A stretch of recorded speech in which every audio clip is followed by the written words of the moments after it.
তারুণ্যের যেই চাহিদা, যেই চাহিদাকে দমন করার জন্য ইসলাম কি দিয়েছে, নির্দেশনা দিয়েছে।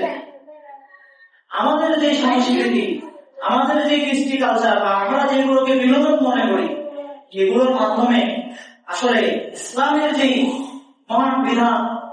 যৌবনকালে তাদের শরীরে যে শক্তির উত্তমতা, এটাকে দমন করে রাখার যে বিধান ইসলামে আছে, আমাদের যে সংস্কৃতি, যে গান, যে কবিতা আবৃত্তি, তারপরে আমাদের যে সকল অনুষ্ঠান, সাংস্কৃতিক অনুষ্ঠান আমরা যেগুলো কি করে থাকি, উপভোগ করে থাকি, যে নাটক সিনেমার মাধ্যমে আমাদের কাছে আমাদের একটা সংস্কৃতি আমাদের সামনে তারা উপস্থাপন করতেছে, এই সকল বিষয় যেগুলো আমরা বিনোদন হিসেবে গ্রহণ করে থাকি, এগুলোর মাঝে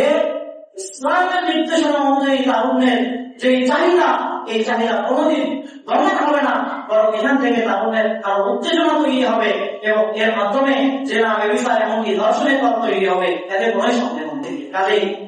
রাষ্ট্রীয়ভাবে খালি আওয়াজ উঠানো যে ধর্ষণ বন্ধ হোক, ধর্ষণ বন্ধ হোক, কিন্তু ধর্ষণের যে সকল উপকরণ আছে এগুলো বন্ধ করার জন্য রাষ্ট্র কোনো ব্যবস্থা গ্রহণ করে না, সমাজের কোনো ব্যবস্থা গ্রহণ করে না, এমনকি আমাদের পরিবারের নেতা হিসেবে আমরাও কোনো ব্যবস্থা গ্রহণ করি না। আমরা আমাদের বাড়িতে সুন্দর একটা টেলিভিশন দিয়ে রাখছি, হুজুর জেলে খবর দেখার জন্য রাখছি, অথচ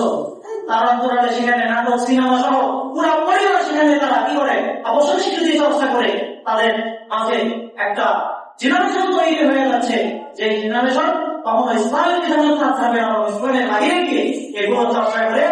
একটা অপরাধ সংগঠিত করবে, আর এর দায় একটা রাষ্ট্রের সরকারকে, এমনকি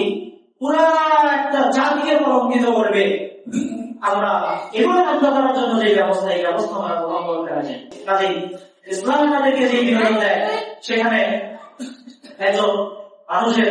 সামাজিক সম্মান, পারিবারিক এবং রাষ্ট্রীয় ভাবে সে যেন কখনো হেনস্থার শিকার না হয়, বরং সে তার পরিবারের কাছে একজন সুপার পাওয়ার হিসেবে, একজন হিরো হিসেবে পরিচিতি লাভ করে। ইসলাম এই সকল বিনোদনের ব্যবস্থা আমাদের জন্য দিয়েছে। কাজেই যদি আমরা বিনোদন করতেই হয়, শরীয়ত সম্মত অনেক বিনোদন আছে যেগুলো আমরা চাইলেই করতে পারি।